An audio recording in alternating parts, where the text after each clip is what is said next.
Hi guys, how are you? I'm bringing this video so you know how important it is for us to deconstruct dogmas, beliefs, and concepts that we have from past experiences, from traumatic experiences, and to build our own.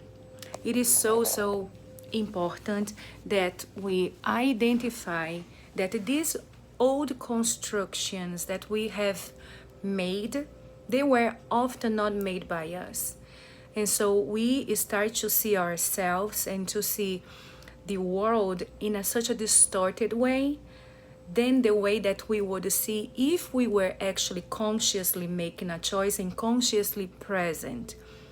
When we are in the phase of formation as a child, we are actually in that phase more a recipient. We are receiving all these concepts, the dogmas, and the things that we are supposed to be, to think, to feel.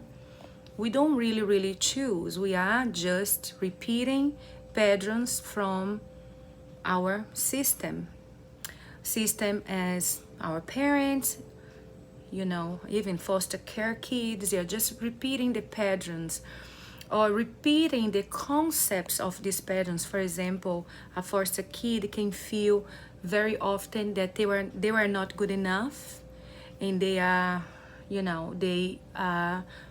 more objectivized by the society because they are more disposable. There are some people that they have this kind of conceptualization about self because they lived in precarious situations, or they didn't build an attachment that was secure enough with the system, and so they will keep believing that they are not good enough.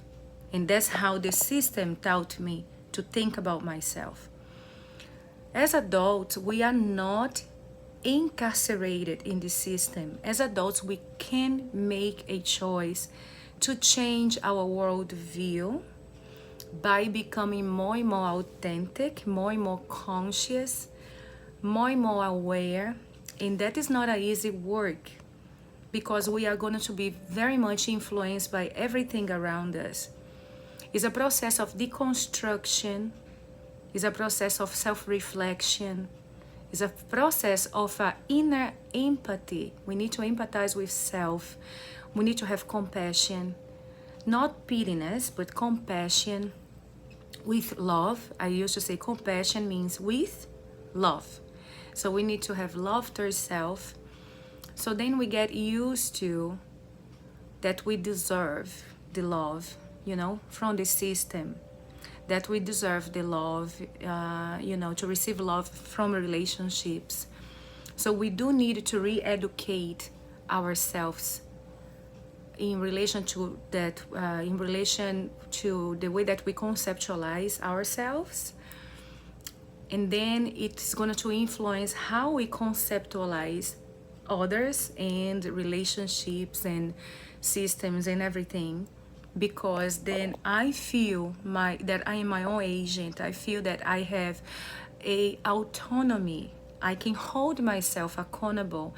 I can provide, that love, that affection to yourself. Now, as an adult, I don't need so much. I don't crave so much for the system to give that to me. But for that, we do need to navigate into a world of deconstruction and awareness, and we need to be able to detach, but not to cut off, if you know what I mean. It's just to detach and to keep that awareness distancing, so then we can reanalyze, we can filter things for us that are going to benefit us and things that they are not going to benefit us. We don't need to build an identity with it, nor a sense of belonging to it. And we can just let it subside and let it go, little by little from our space. And this process of the deconstruction, only you can make only you can do for yourself. And it's not easy, but it's possible. And we always need to aim for what is possible. Because if we aim for what is not possible, we are still in that polarity of being perfect. We are trying to be more in other words, we are trying to not be good enough, because we are trying to constantly be more means I am not good enough. So there is never a point where I feel satisfaction. There is never a point where I feel that I can now rest, I can now take it easy, I can now feel joy with myself and with what I have, and etc. So it's a long conversation. This is just a little chit chat, okay? So have a beautiful day, and I'll talk to you soon. Mwah.